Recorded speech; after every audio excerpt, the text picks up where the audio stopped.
The sun is shining finally, people are out, and inflation is coming down. What is there not to smile about? Food inflation remains basically unmoved today at 19%. The UK's headline rate at 8.7% remains higher than other G7 countries. And of course, interest rates are far higher now than even 2 years ago. We're in a different world now, totally different universe. People think they're going a lot higher, and indeed they have. A huge majority in this country are just existing. Every day is a struggle. There is nothing to look forward to. The unemployment rate for 16 to 24-year-olds is 10.8%, while the inactivity rate, that's those not in education, employment or training, stands at 38.2%.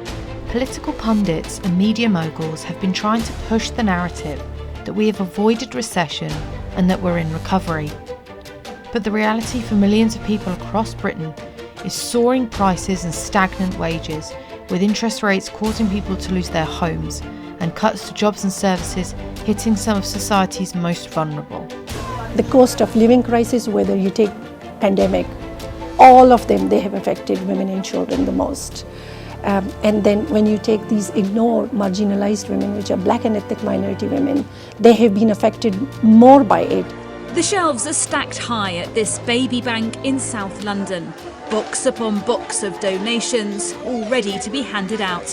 Starmer and his Labour Party are offering no serious alternative to this growing crisis of inequality in Britain, with constant backtracking and broken promises. Stop making U-turns here. We have already... will you just let me finish this? Yes. Energy and water, yes. You are taking a pragmatic approach. Does that mean that you are planning to nationalise them or not? We're taking a pragmatic approach. So, yeah, what we're saying is, look, the market is not functioning properly. But this crisis isn't just a British one. It's a global crisis of capitalism, a system designed to generate vast amounts of wealth for a handful of elites at the expense of the rest of us. This year more than ever, we've seen the devastating impact of a climate crisis that lies squarely at the feet of multinational corporations. From deadly earthquakes in Turkey to the wildfires across Europe and the devastating Storm Daniel in Libya, capitalism has given no solution to this escalating environmental crisis, which has taken tens of thousands of lives across the globe. But ordinary people continue to fight back. France saw a wave of protests in response to government attempts to increase the pension age, while Peruvians have been fighting for basic democratic rights. Congress prompted Peruvians, many of them Castillo supporters, to demonstrate and demand that the people, not politicians, pick the country's leaders. Here in Britain, strikes continued into the new year, with workers determined to fight for better pay and conditions. And our members in the Socialist Party have been among them.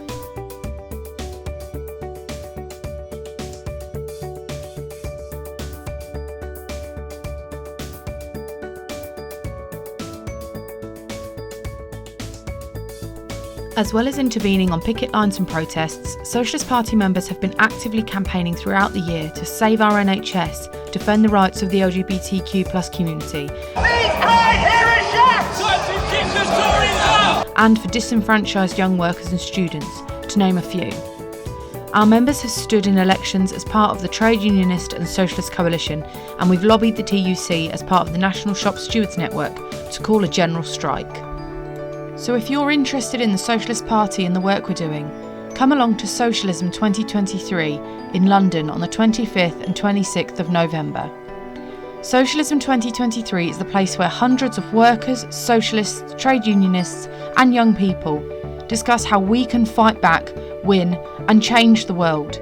The weekend includes over 40 different sessions where we'll be discussing topics such as how we can win inflation-proof pay rises, 40 years since the miners' strike, what is Marxism, and how can we build united struggles against discrimination and exploitation.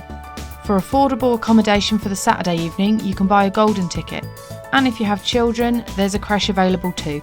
For more information, visit www.socialism.org.uk. We hope to see you there.